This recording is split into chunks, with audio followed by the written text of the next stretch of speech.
எல்லாருக்கும் வணக்கங்க. எல்லோரும் எப்படி இருக்கீங்க? நல்லா இருக்கீங்களா? நான் உங்கள் சங்கீதா பேசுகிறேன். என்னடா இன்றைக்கி vlog என்ன பார்க்க போகிறீங்களா? இன்றைக்கி வீடியோ ஸ்கிப் பண்ணாமல் பாருங்கள். நான் இன்றைக்கி வீடியோவில் ப்ரூஃப் பண்ணியிருக்கேன். என்ன ப்ரூஃப்ன்ட்டு நீங்கள் வெயிட் பண்ணி பாருங்கள். நம்ம வீடியோ இது வரைக்கும் சப்ஸ்கிரைப் பண்ணாத சப்ஸ்கிரைப் பண்ணிக்கோங்க. நம்ம வீடியோ சேனல் பிடிச்சிருந்தா லைக் பண்ணி கமெண்ட் பண்ணிக்கோங்க. ஒரு வகையிலே வாங்க வீடியோவில் பார்க்கலாம். இது நம்ம தோட்டத்தில் நம்ம வீட்டில் இருக்க செடிங்க தாங்க. சோம்பு செடி என்னன்னே தெரியலைங்க, அப்படியே தான் இருக்குது, வளரவே இல்லை. ஆனால் பரவாயில்ல, இது வெட்டி விட்டுட்டு இருந்தாங்க. இந்த சுண்டக்காய் செடி இதெல்லாம் அரும்பு எடுத்து பூக்க ஆரம்பிச்சிச்சு. இன்னும் கொஞ்சம் நாளில் காயே வைக்க ஆரம்பிச்சிடும். இது நம்மளுடைய மிளகா செடி தாங்க, பெரிய மிளகா செடி. ஆல்ரெடி வீடியோ பதிவு போட்டிருக்கலையே, அதோட அவங்களோட இனத்தில் சேர்ந்தவங்க இன்னொரு செடியும் நம்ம தோட்டத்தில் வளர்ந்து வராங்க பாருங்கள். சின்ன செடி தான், ஆனால் இருந்தாலும் இப்பயே அரும்பெல்லாம் வைக்க ஆரம்பிச்சிச்சு. இன்னும் கூடிய சீக்கிரத்தில் அதில் மிளகாவும் வர ஆரம்பிச்சிடும். நாங்கள் சாப்பிட்டு போட்ட மாங்காய் கன்று தாங்க இது. இப்படி இவ்வளோ சீக்கிரத்தில் மழைன்னு வரும்னு நான் எதிர்பார்க்கவில்லை. இவங்களுக்கு 3 வயசு ஆகுது. இவங்க நெல்லிக்காய் செடி தாங்க. ஒரு ஃபங்க்ஷனுக்காக போயிருந்தோம். அவங்களோட ஞாபகார்த்தமாக வாங்கினாந்து வச்சுருந்து நல்ல மழைன்னு வந்ததுங்க. இவ்வளோ ஒசரத்துக்கு மேலேருந்து தென்னங்குளம் வீழ்ந்து துப்பக்கட்டின்னு வீழ்ந்து தலை வச்சிச்சுங்க. இன்னொரு கிளை இருந்தாலும் அவங்களும் நல்ல செடியாக தாங்க வளர்ந்துன்னு வராங்க. இந்த குளோட்டன் செடி ஒரு ஞாபகார்த்தமாக நம்ம நாத்தனார் வீட்டுக்கு பத்திரிக்கை வைக்க போயிருந்தாங்க. வீடு கிரகத்துக்கு அங்கேருந்து ஏற்றாந்து வச்சோம். அதுவும் சூப்பராக பிடிச்சின்னு வந்ததுங்க. இது வெள்ளை காரமணி செடி பாருங்கள், வெள்ளை கலரில் பூ வைக்குது. இதுலேயே 2 அரும்பு வச்சுருக்கு. அதுலேயும் 2 அரும்புலேயும் 2 காய் வைக்க ஆரம்பிச்சிச்சுங்க. இது நீல கலரில் இருக்க காராமணி செடிங்க. இதுலேயும் நிறைய பூ பூத்து காயும் வைக்க ஆரம்பிச்சிச்சு. நிறைய கிட்டத்தட்ட காப்படி காராமணி கிடச்சிருக்குங்க ஒரே ஒரு செடியில் தான். நம்ம ரோஜா செடி பாருங்கள், சூப்பராக அரும்பு கட்டியிருக்கு. நல்ல பச்சை கட்டி நிறைய துளிர் வந்திருக்குங்க. நம்ம யூடியூப்பில் ஒரு தோழி தாங்க சொல்லியிருந்தாங்க, நம்மளுடைய வேஸ்ட்டான போகிற காய்கறி எல்லாமே, வெங்காயத்தோல் எல்லாமே சேமித்து வச்சு அந்த தண்ணியை எடுத்து செடிக்கு ஊற்றினா நல்ல பச்சை கட்டின்னு வரும், நல்ல துளிர் விடும், நிறைய பூ வைக்கும் சொன்னாங்க. அந்த தோழிக்கு மனமார்ந்த நன்றிங்க. சூப்பராகவே உண்மையில் அவங்க சொன்ன டிப்ஸு எனக்கு நல்ல யூஸாக இருக்குது. உங்களுக்கு யாராவது ரோஜா செடி பூக்காமல் இருக்குன்னா நீங்கள் இந்த டிப்ஸை யூஸ் பண்ணி பாருங்க. நம்ம வேஸ்டேஜாக போகிற காய்கறி தண்ணிகளும் வெங்காயம் உரிச்சு வைக்கிறோம், அந்த தோல்களை சேமித்து வச்சு ஒரு 2-3 மணி நேரம் கழிச்சு செடிங்களுக்கு தண்ணி ஊற்றினா நல்லாவே பூச்செடி நல்லது கொத்தாக பூ பூக்கும்.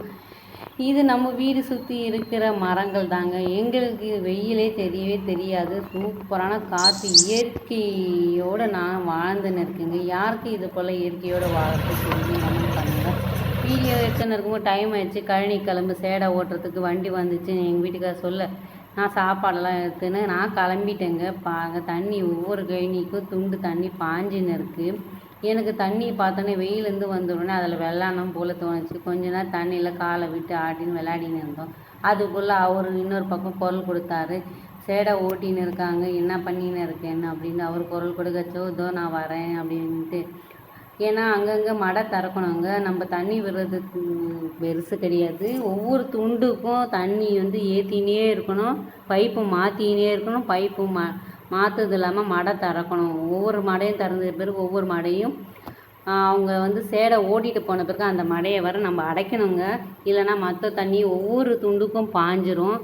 இப்படி தாங்க ட்ரக்கு வச்சு முதல்ல ஆல்ரெடி நம்ம இயற்கை உரம் கொட்டியாச்சு, கொட்டுன்னு தான் கழிச்சுன்னு இருக்காங்க. இது நம்ம கிணறுங்க.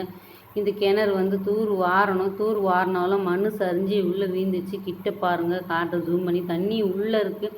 ஆனால் ரொம்ப பயமாக இருக்கும், சரிஞ்சு விழுந்தோன்னா மேலே வர வாய்ப்பே இல்லை. இது கொய்யா மரங்க. எங்கள் மாமனார் வச்சது, அவர் தவறிட்டார். இருந்தாலும் இன்னும் கொய்யாக்காய் வச்சுன்னு இருக்குது. நாங்கள் இது வரைக்கும் பறிச்சதில்லை, குருவி காக்காக விட்டுச்சு. இது தாங்க நாங்கள் விட்டுருக்க நெல் நாற்று. எங்களோட விவசாயம் காப்போம் என்ற பழமொழிக்கு ஏற்ப நாங்கள் இன்னமும் விவசாயம் செஞ்சுன்னு இருக்கோங்க, இளம் தலைமுறையும். பாருங்கள், இது டிசம்பர் செடிங்க. நம்ம டிசம்பர் செடி பூச்செடி ஆல்ரெடி நான் வீடியோஸ் அப்லோட் பண்ணியிருக்கேன். டிசம்பர், ஜனவரி, பிப்ரவரி, மார்ச், ஏப்ரல், மே போய் 5வது மாதமே வந்துச்சுங்க. இருந்தாலும் இன்னமும் பூ பூத்துன்னு இருக்குங்க. நான் ஒரு சோம்பேறிங்க, தண்ணி நல்லா இதுக்கு பாத்தி கட்டி விட்டுருந்தேன்னா இன்னும் நிறைய பூ வச்சுருந்துருக்கும். என்னால் முடியலன்னு விட்டுட்டேங்க. இதில் நெல் நாற்று நிறைய காஞ்சி போச்சுங்க. அப்படியே தண்ணியில் வெயில் அதிகமாக இருக்கிறதுனால சில இடத்துல நெல் நாற்று கருகி போச்சுங்க. 51 தாங்க விட்டுருக்கோம் இந்த முறை.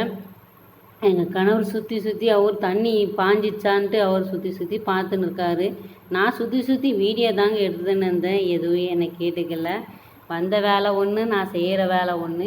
இது தாங்க உங்களுக்கு நான் சொல்ல வேண்டிய ப்ரூஃபு. எங்கள் கன்னுக்குட்டி வந்து தண்ணியே குடிக்க மாட்டா, பாலையே தான் குடிச்சுன்னு இருக்கா. நான் சொன்னேன்ல பாருங்கள், இன்றைக்கும் நான் சேடை ஓட்டுறதுக்கு வந்தோம். பார்த்துன்னு இருக்க நேரத்தில் அம்மா அம்மான்னு கத்திங்க இருந்தால் கோல் 2 பேரும் மாற்றிக்குது. அவுத்து விட்டவுடனே எங்கே போகிறான் பாருங்கள். தண்ணி குடிக்க போவோம் பார்த்தா அவங்க அம்மா கிட்டே தாங்க ஓடுறான். பாருங்கள் அவன் ஓடுற ஓட்டத்தை பாருங்கள். அம்மான்னு கூப்பிட, இவ அம்மான்னு கூப்பிட, மாற்றி மாற்றி பாசம் பொழிஞ்சு எடுத்துட்டாங்க. பாருங்கள், நான் இந்த முறை நாங்கள் வெக்கிலே வாரவே இல்லை. அறுப்பறுத்து மாடுங்களுக்கே இருக்கட்டும், அவங்க மேய்ச்சலுக்கு. ஏன்னா வெக்கிலும் ரேட்டு போகலை, 40 ரூபாய்க்கு மேலே முடிச்சு. அதனால் நாங்கள் இந்த வாட்டி வெக்கிலே சுற்றலைங்க. பாருங்கள், இவன் முதல்ல பிறக்கும் போது எவ்வளோ பலகீனமாக பிறந்தான் தெரியுங்களா. அவனோட ஃபோட்டோஸு பின்னாடி அப்லோட் பண்ணியிருக்கேன், வந்துன்னு இருக்குது. வீடியோ ஸ்கிப் பண்ணாமல் பாருங்கள். அப்படி இருந்தான்னா இப்படி ஆகிட்டேன்ற மாதிரி சார் ஃபுல்லாகவே வயிறு ஃபுல்லாக வந்து பாலை தாங்க குடிப்பார். குடிக்க நேரம் போக வாய்க்கு 2 பில்லு வரைக்கும் கடிப்பான். கடிச்சிட்டு போயிட்டு நிழலில் போயிட்டு தூங்குற வேலை தான், இல்லைன்னா விளையாடுற வேலை தான். எங்கள் வீட்டு செல்ல கண்ணுக்குட்டி இங்கே இவன் பழைக்க மாட்டான்னு நினச்சோம். ஆனால் இவங்க அம்மாக்காரி பாருங்கள், பால் விடுறதுல சீமான் தான். உதைக்கிற உதையில எங்கே போய் பால் கறி விழுவாரோ, பால் அடி சட்டியில் எங்கே பார்க்கனே தெரியாதுங்க. அதை பாருங்கள், இப்போ அவன் பிறக்கும் போது எப்படி இருந்தால் பாருங்கள், நோஞ்சானா இருந்தான். இது 20 நாள் கன்னுக்குட்டியில் எடுத்தது. இப்போ எப்படி இருக்கான் நீங்கள் பாருங்களேன். இது நம்மளுடைய கிணறு தாங்க, எப்படி இருக்குது பாருங்கள். இந்த கிணறுல தண்ணி வடிஞ்சிச்சான்னு எட்டி பார்த்துட்டு சாப்பாடு மூட்டையெல்லாம் தூக்கிக்கின்னு நான் கிளம்ப ஆரம்பிச்சிட்டேங்க வீட்டுக்கு. ஷெட்டு வேறு பூட்டிக்கின்னு.